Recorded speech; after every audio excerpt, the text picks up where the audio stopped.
Shalom. First and foremost, I want to give all praise, honor, and glory unto Yahweh, Bahasham, Yahweh Shai, Bahasham, Racha, Kodash. Double honors to the apostles and elders of Great Millstone. Peace and blessing to the hopeful elect. The names that you just heard me say there are the true names of the Heavenly Father and His Son.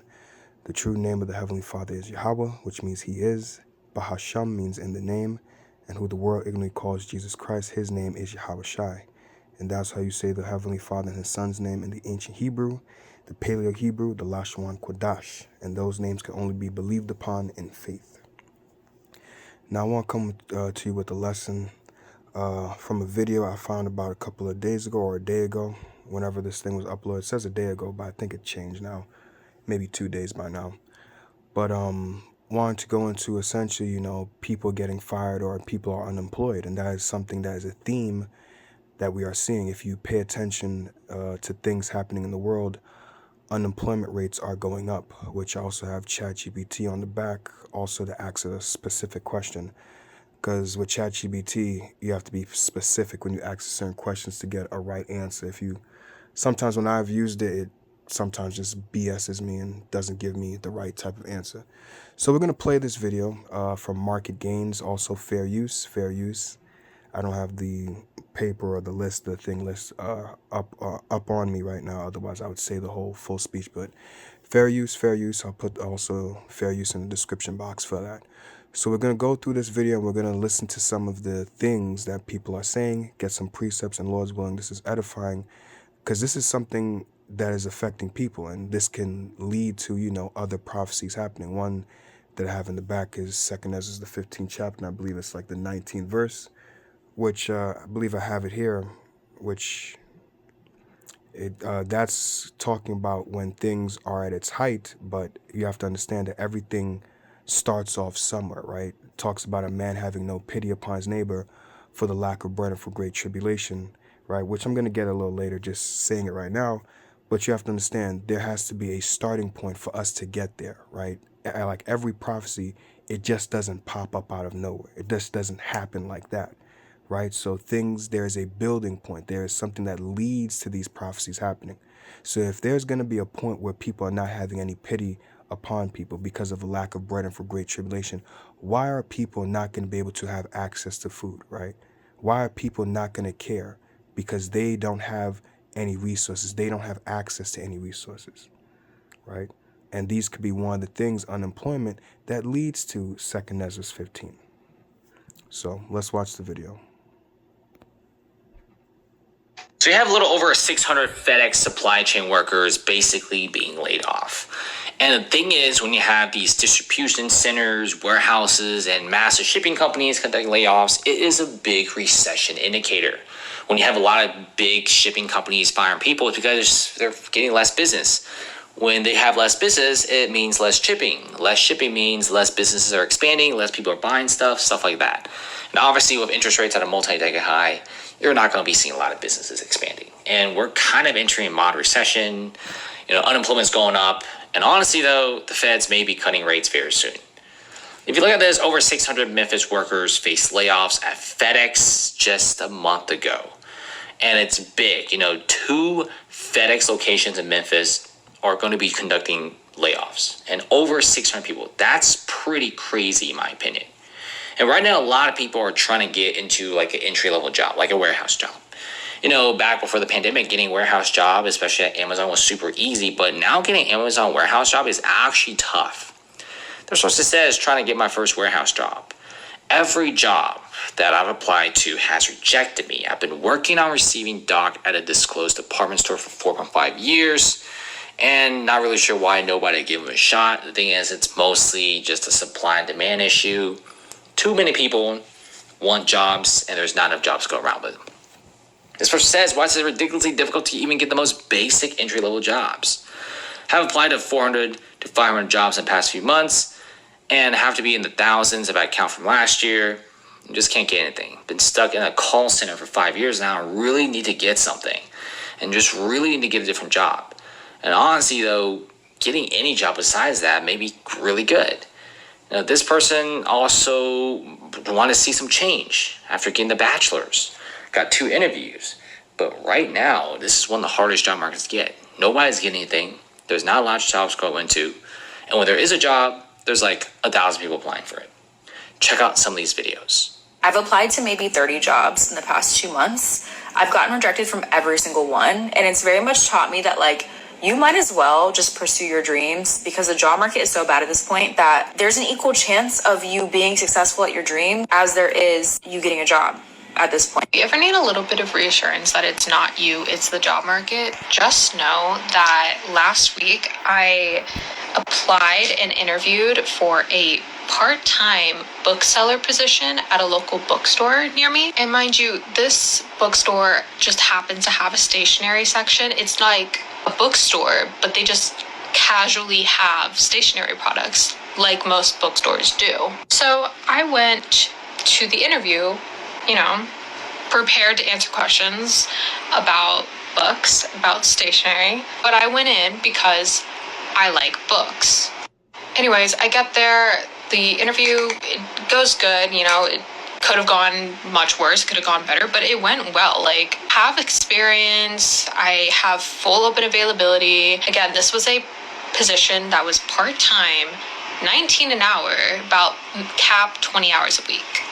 Also, it's a retail job, so it doesn't matter, but I have a degree, and I also have conversational skills in 2 additional languages, and this bookstore was located in a highly tourism-centered area, so I'm trilingual, applying for a part-time bookseller position at a tourist hub location. Anyways, they got back to me yesterday to tell me that I didn't get the job, which, is fine. It's whatever. It happens. But what killed me the most about them telling me I didn't get the position was not because I didn't have the qualifications or the experience to back me applying for the position or having a bad interview.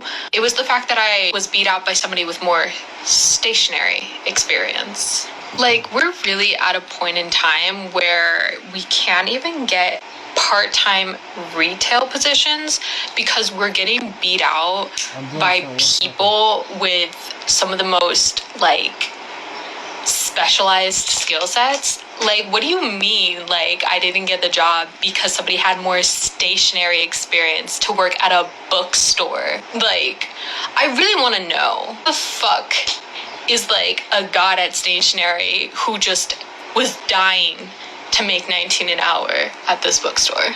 Anyways, it's not you, it's the job market, and we'll keep looking. Have you been having a hard time? Okay, especially want to get this check. I apologize. Every time you want to do a lesson, somebody wants to come in and bother you.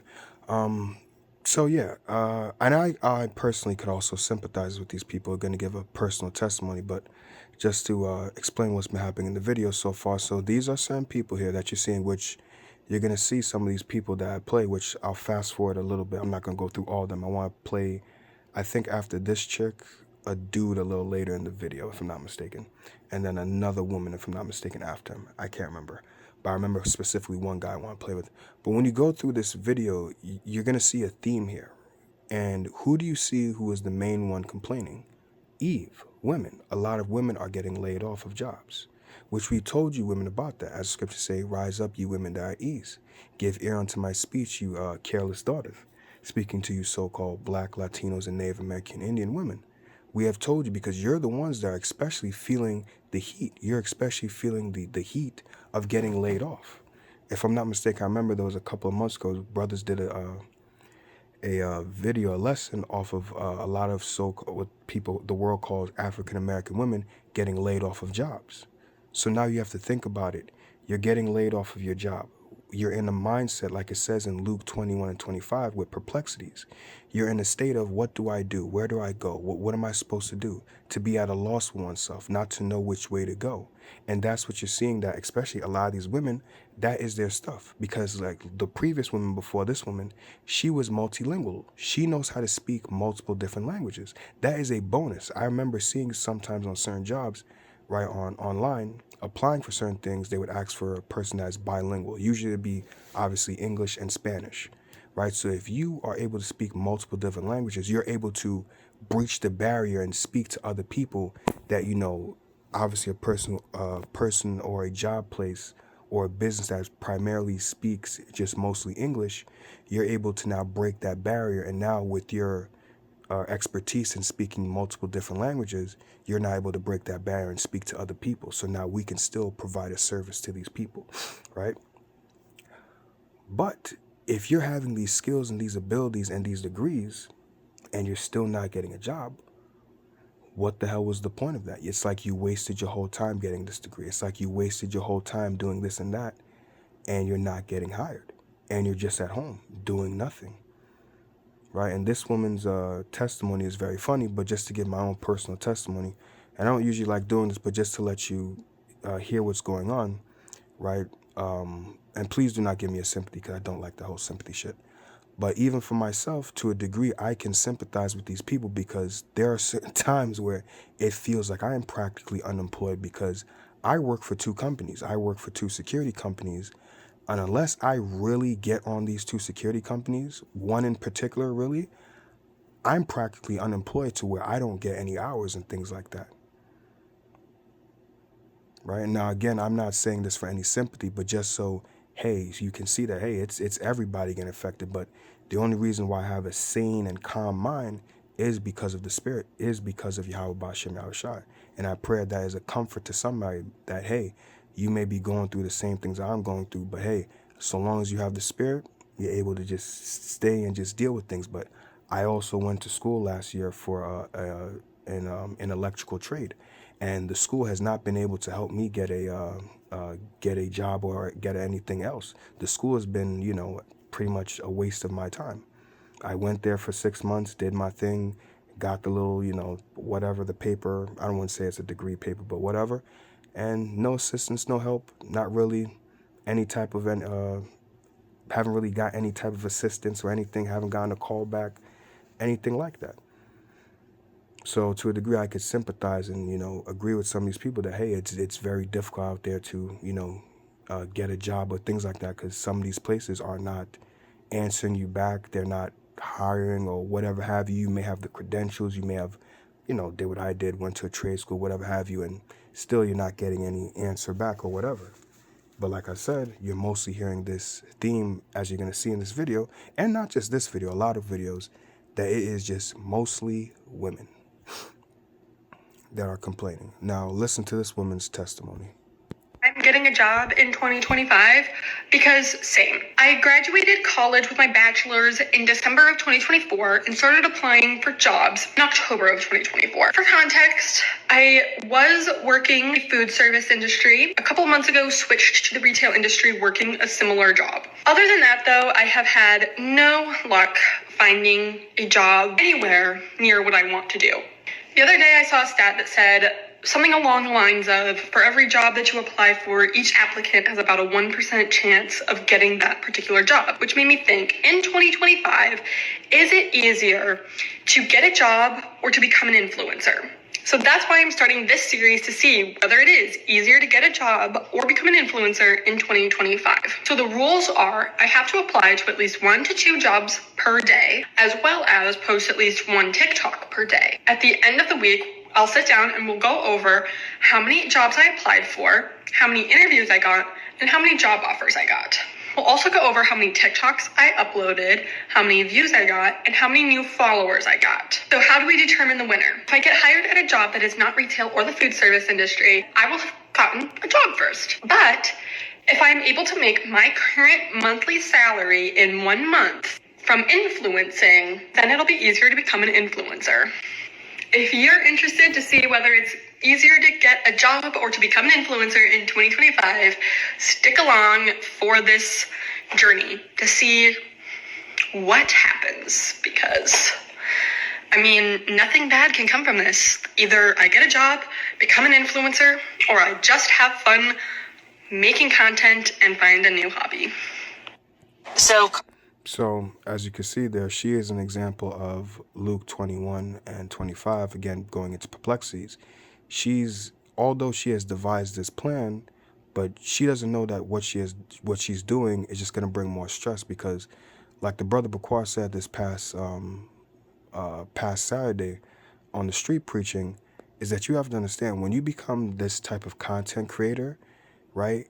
You have to understand you're competing the same way you're competing with others on the job market. You also have to compete with other so-called content creators out there. And you also now have to start from the bottom up. Nobody knows you. So you now have to create content. You have to create your type of content that to a degree makes you stand out and makes you stand out above everybody else. Like, why should I watch you? Why should I watch your content? And that's the type of stuff that you have to do now. But remember, you're working from the bottom up. All these other content creators, right, social media influencers, they're already established. People already know what they're getting out of them, right? If you watch like a B. Simone, I'm Desi Banks, things like that. If you watch even, what's his name? I've actually been liking his thing, the lesbian homie. What's the guy's name? Big Ja, right? You know what you're getting when you watch their content, right? So they've already been established. So now you have to build up your platform. And now you have to make a platform too. Why should we watch you over Big Ja or something like that? See? Now, I'm not saying she's going to do content like the lesbian homie or whatever like that. But she now has to build herself up. See, and now once you do that, you have to continuously do that and also build upon that and do bigger and better over and over. You can't do the same thing. Otherwise, people are like, yeah, she does the same stuff all the time. Yeah, you falling out, right? Another guy that I'm thinking about is, I learned about it from Bakwar, the GOAT. This guy be just getting angry at people just cooking bad food or just cooking BS, right? But you know what you're getting with him. But even him, to a degree, after a while becomes stale because it's like, all right, this guy's just yelling at the screen about somebody cooking some burnt ribs or, some ashy kneecap chicken and things like that, right? Or some Gatorade chicken. Yeah, somebody cooked some Gatorade chicken, right? Gatorade soup and all that type of nonsense. So, but you know what you're getting with these type of people, right? So that's what you have to understand. So you got to compete against all these other people, and these people are established, and you got to build yourself up and as to why we should watch you. But we're going to continue watching a couple more. I think one more woman, I can't remember what she said, something in particular, and then I want to go over to that guy, or we may just watch the whole video. College grads are doing everything right. They're getting degrees, they're applying like crazy, but they are not getting jobs. Why is this happening? The unemployment rate for recent grads is 5.8%. That is higher than it's been in decades, and it's much higher than the general population. There are some different theories. One, college degrees may be becoming less valuable. A lot of the entry-level jobs are no longer requiring a degree in order to consider candidates. And of course, AI. So as you've probably seen, AI agents, AI technologies, they're able to do the easier tasks. So things like customer service, help centers, data processing, even some coding is AI is making the individuals that already have jobs so much more efficient that less of the entry-level people are needed. And we will probably continue to see this trend. But you're listening to this So I believe it's her, yes. She mentioned what I want to hear, which is essentially AI. And that's another aspect as to why people are losing jobs because of AI. Right? Ecclesiastes chapter 12 and verse 3.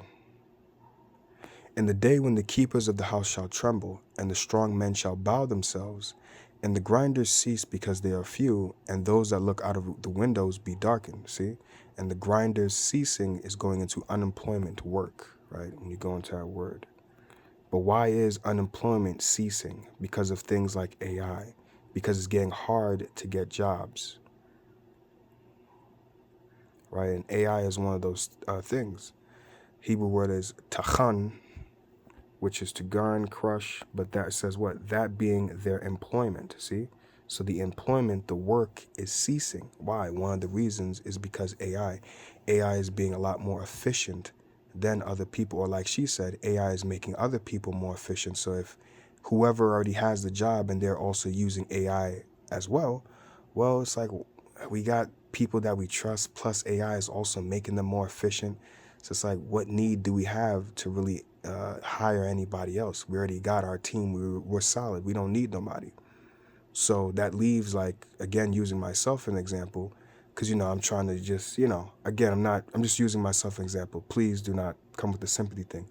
But imagine you're just trying to, get yourself into at least a better position until at least all hell breaks loose. So, you try to, go to a trade school or whatever, or you go to school to get a degree and things like that, right? But here it is, it's hard for you to, get a job because of whatever reason it is, or one of the reasons being AI. So it's like, what the hell am I supposed to do? And then here it is, you either stay unemployed in your parents' crib, or, you just stay at a very shitty job where it's to the point where either you're not getting a lot of hours to a point where you're either getting a lot of crumbs, or even on the other side, you may get a lot of hours, but then, or you may get over hours to the point where it's like you're pretty much really a slave. You getting them 80 hours, but it's like you practically living at work. You might as well not even go home, because that's what it is. It's either you getting a lot of hours, you getting them 80-hour weeks to the point where you might as well live at the job, or you barely getting anything at all. Because if you're getting them 80 hours, you're getting them because you're a trusted person. They want you, as opposed to, a person that may be newer to the job or things like that. And it's like, well, you ain't really getting anything because, number one, they don't know you. And then number two, some of these jobs, a lot of them is just doing a lot of BS to where the people on the jobs aren't even doing their job by calling you for hours or whatever. And that's the predicament that I have. Right.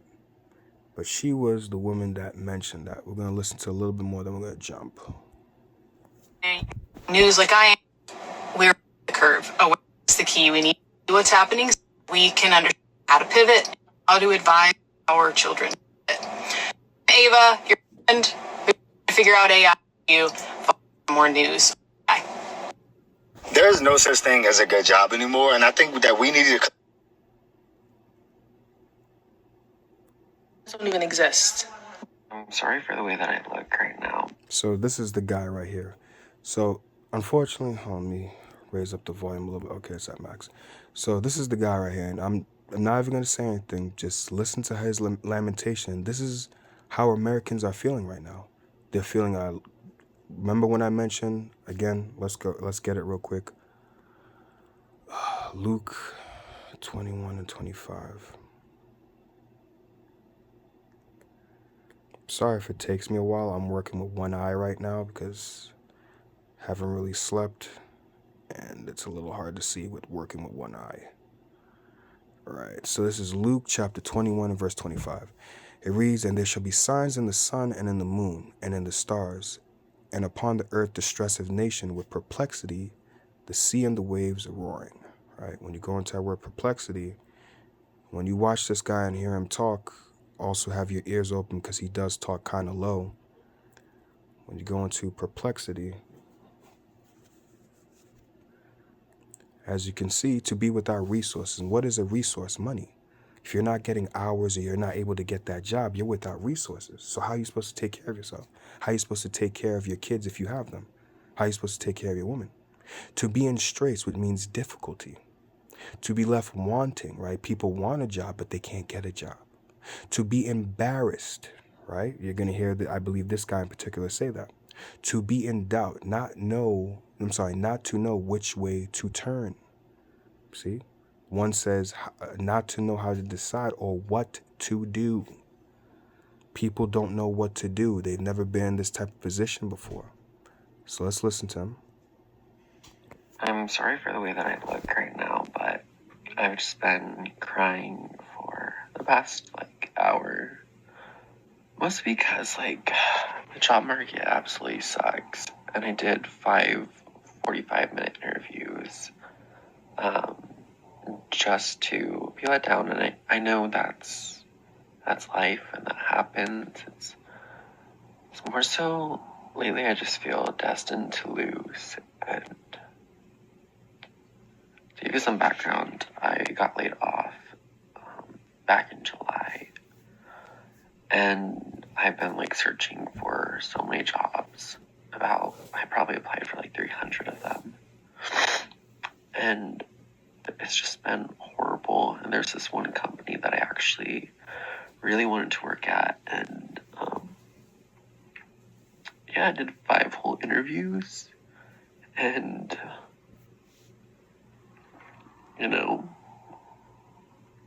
I got like 98% confirmation I did not get the job, and it just puts me back at like step 1 again, and it's just so defeating. Like so defeating, and it's so hard to stay strong, and I just always have to tell myself, like, it's okay, like, there's things out there for you, and sorry, it's just really, really hard,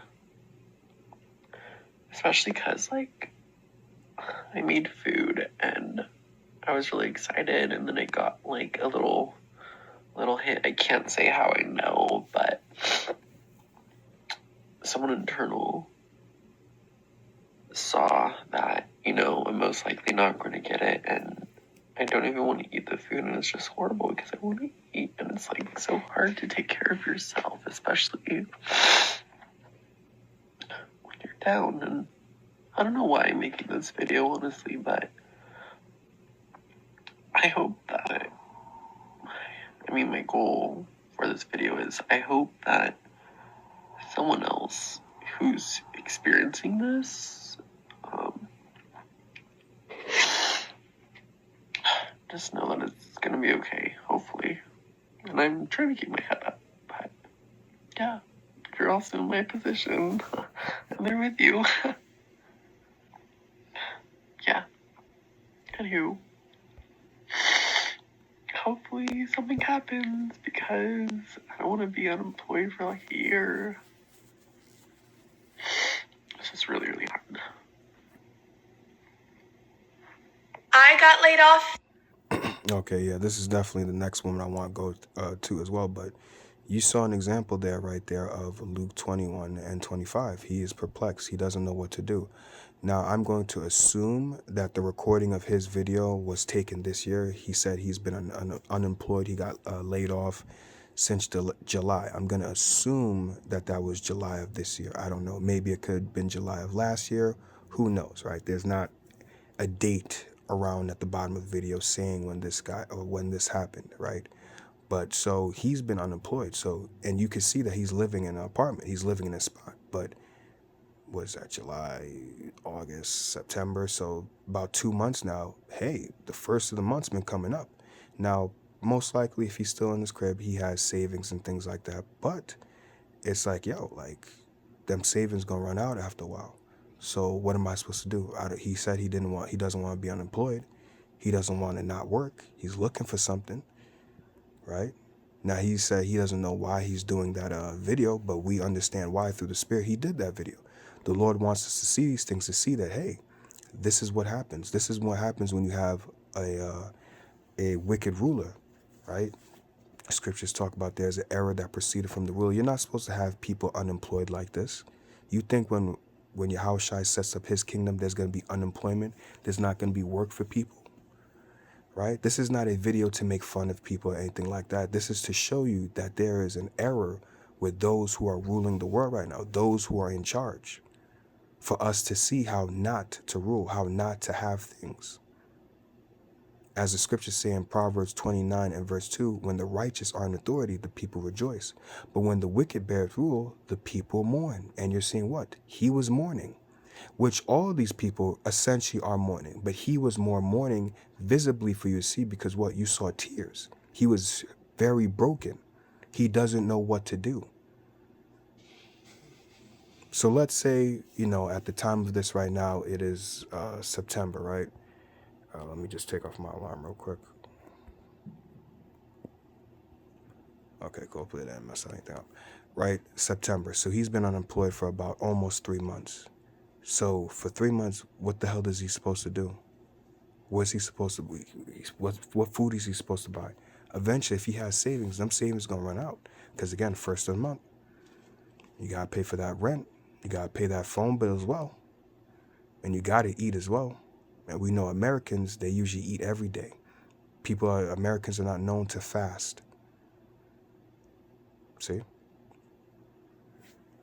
Now we're definitely going to listen to this woman. I'm going to pause after she says something. Check. Layoff check. Guys, I have an update for you. This is really not a joking matter, of course, but we use humor to cope with things. If you didn't know my job situation... Boom. So we're going to stop right there. She said we use humor to cope with things. So I believe she's going to tell you how she also got laid off from a job. But you heard her say we use humor to cope with things, meaning to deal with things. So essentially, like she said, it's not funny, but using humor to deal with it, to cope. And that's essentially what people are going to do. But if you listen to brothers, right, specifically one person I'm thinking about is Elder Yashawan, but he always talks about comforts are going to be taken away. And what is a comfort, right? Although people do hate their jobs, the money that they do get from their jobs provides them a comfort, right? So let's think about it. Although people, let's just be honest, most people hate their jobs, right? Regardless if they admit it or not. Maybe a few people like their jobs, but most people hate their jobs. So with that being said, the comfort that they get is from the money that they get from their job. And with it, if you're a person like me, right, who's a very simple person, hey, I could buy the next video game that comes out. I could get like Borderlands 4 or the new Ghost of, what's it called? Ghost of Yotai, I think it's called, right? It's like the sequel to Ghost of Tsushima, right? You can get stuff like that. So that provides a means of comfort so you can escape from the world, right? The video games. But then for other people who may go to the club and things like that, well, you know, I got my check and all that. Yo, let's go to the club. I could go to the club with the bros, hit on some chicks and things like that. But see, that's not really hitting as well because with the inflation and things like that, and the man earlier was talking about how we're heading into a mild recession, right? So these comforts are going to be taken away because, hey, you got to think, do you really want to go to the club and spend that money and things like that? Especially talk to some broads that ain't talking to you or probably want to use you and things like that. See, so these comforts that people have are going to be taken away. They're not going to be able to cope with things anymore because if you don't know anything about video games, the video game market as well isn't very good right now because, especially with a lot of video games, people feel like essentially video games is just like a money grab where it's just all these, I guess, corporations want to do is just make a cash grab game and just, you know, put microtransactions. If you don't know about video games, microtransactions are essentially in-game purchases. So they essentially get more money out of you. So if you don't know about video games cost about $60 or $70, right? Depending on if you buy from GameStop or if you buy it from the PlayStation Store, or Xbox, whatever you may have, right? So it's about $70, I think it is, right? It'll say $69.99 plus tax or whatever, right? But then you also have to factor in, they have like certain bonuses, right? To get more money out of you. So you'll have like the deluxe edition, which will have like a couple of skins that will come with it and maybe a couple of additional stuff that come into the game with it, right? Like a season pass, right? And then you have like the super deluxe edition, which is almost practically $100 or sometimes over $100. I think I seen NBA 2K25, I think it is. I think I seen that online on PlayStation Store. I think it's like $150, $160 for an NBA game.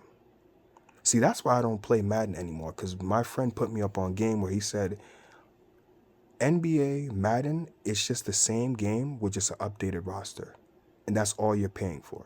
No matter how much they may say, oh, the graphics or it may be more realistic, you're paying for an updated roster. That's essentially all it is. If I'm not mistaken, probably look it up. NBA 2K25 was like $150. So that's what they'll do. And then they'll have the microtransactions in the game. So you'll have the in-game purchases, whether it be skins, anything like that, weapon skins, or maybe even buying a weapon. And let's say they may be, or a bundle, right? Something like that in the game. And it'll probably cost like $15, right? Essentially, you got to buy the in-game currency. And sometimes to buy the in-game currency, let's say the in-game currency, I'll use an example for one of the games I played, Destiny. Let's say the in-game currency, the thing that you want to buy, maybe it's a skin or something, costs $1,500, right? One in particular I could think of. It costs 1,500 silver. So you now have to spend, let's say, $20 to buy the in-game currency to then have the in-game currency. So therefore you can buy the skin that you want. So now they've not only made a profit off of you. Let's say you've bought the game for $100, so you bought the Super Deluxe Edition. It costs $100. Plus, now you've also bought their microtransactions, a skin, or maybe a skin for a gun. So now that's an additional $20.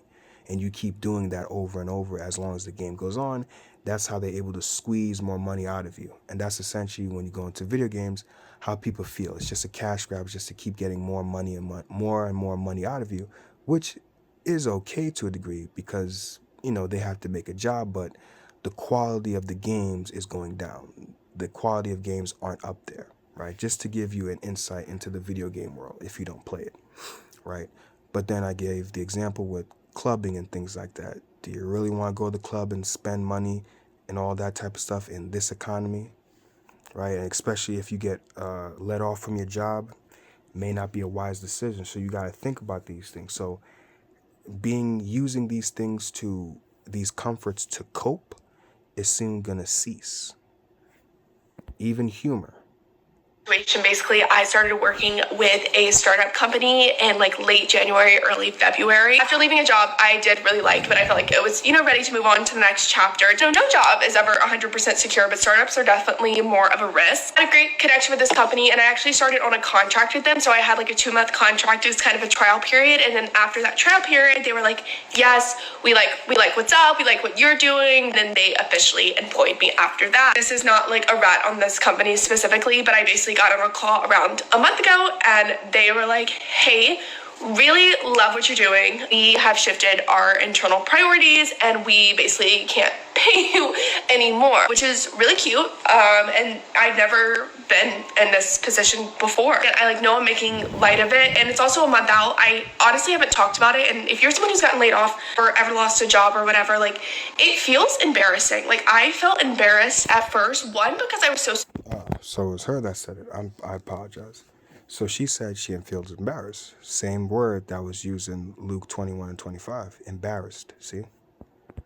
surprised. Like, I thought things were going well, which they ended up reaffirming me, like, yes, things are going well. We are happy with what you're doing. Like, kind of a it's not you, it's me kind of breakup. It's literally how it felt. I was like, oh my God, why is my company breaking up with me out of nowhere? But like, oh my gosh, does it feel embarrassing, especially being that it was a new job and I left a job for this job, to kind of just be taken aback and then also be told, like, you couldn't have really done anything, but like, you're not gonna have a paycheck. Like, it definitely is frustrating and also just, again, embarrassing, because I'm like, I just, I've been raving to people about my job in this company, and now I don't even work there anymore. I'm not embarrassed anymore, and I also am very trusting that, like, when one door closes, so another one can open. I've weirdly been like posting less because I feel like I've kind of taken a step back from like evaluating what my life actually, like, what I actually want to be doing with my life. So thankful for my savings account.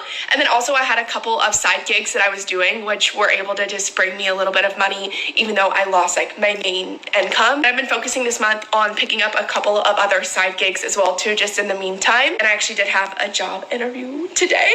My first interview, it took a month, but I got one. I just wanted to update and be transparent. And if you've ever been laid off, I feel you, unfortunately. Like, I am now right there with you. And again, this is no direct shade to the company that I was with. Sometimes it's how the cookie crumbles. It just sucks when, like, it's your cookie that's crumbling. So we are moving forward. I also had time to start up one of my little passion projects that I've been wanting to do, which is Burnout to Batty. I finally had some free time to be able to do that. So more to come on. Okay, enough, listener. But let's go to ChatGPT now, and then get maybe one more precept, and then we'll end it. So I have to put this in specifically, so give me a second. I'll enjoy the content if you be honest with me. How about that? Let me put this in. This was the question I asked it last time.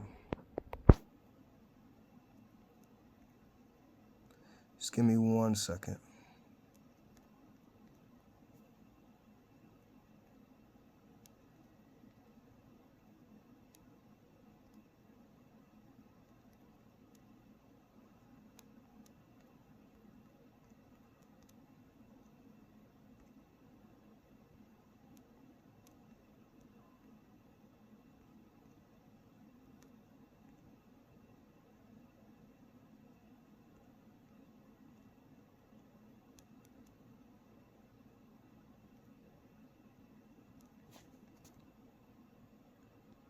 Hopefully it gives me the same thing. Okay, it's looking like it's giving me the same thing. Okay. So I asked it, if the unemployment rate keeps going up, what future implications would that have to society? It says an increasing unemployment rate can have several significant implications for society. Economic impact. Higher unemployment often leads to reduced consumer spending.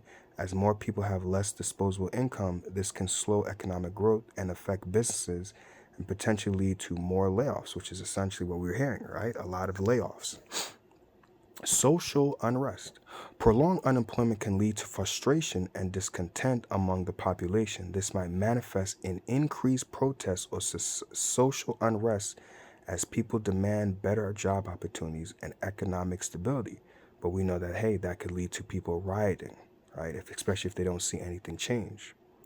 Mental health issues, right? Which a lot of people, I've realized that, especially if you watch like football, especially a lot of football players are talking about mental health, right? Especially some women will talk about men's mental health, right? Mental health has become a thing in these last couple of years. I believe ever since like the end of 2019, people have, especially football players, I've seen that.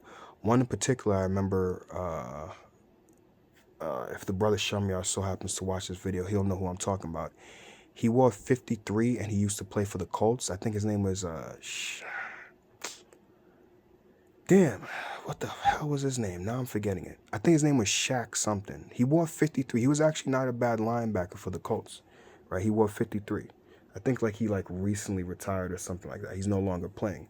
But like he was one person in particular, I remember hearing about him talking about his mental health and stuff like that, which a lot of these people are just essentially being plagued by demons. Right, but it says mental health issues. Job loss can contribute to mental health, right? Hey, that guy that we saw a little bit earlier crying and things like that, he may have some mental health issues, right? Job loss can contribute to mental health challenges, including anxiety and depression.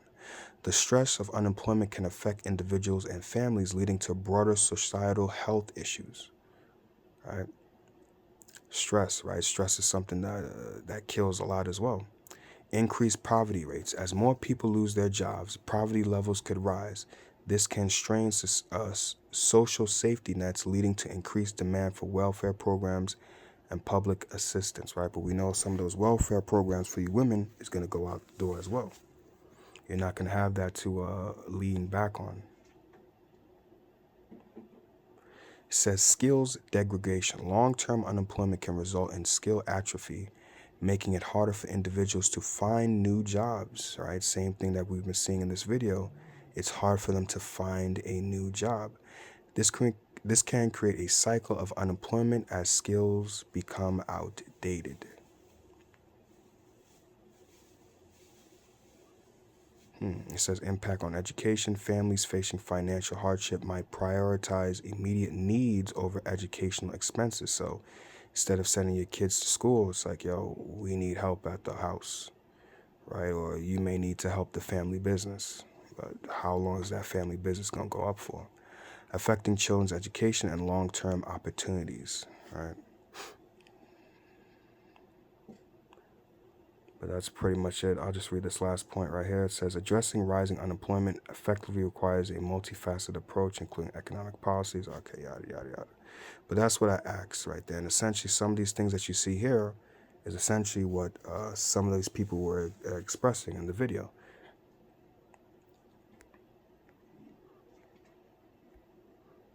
All right, so let's go to, like I said, 2nd Ezra, verse 15 and verse 19, like I quoted earlier, right?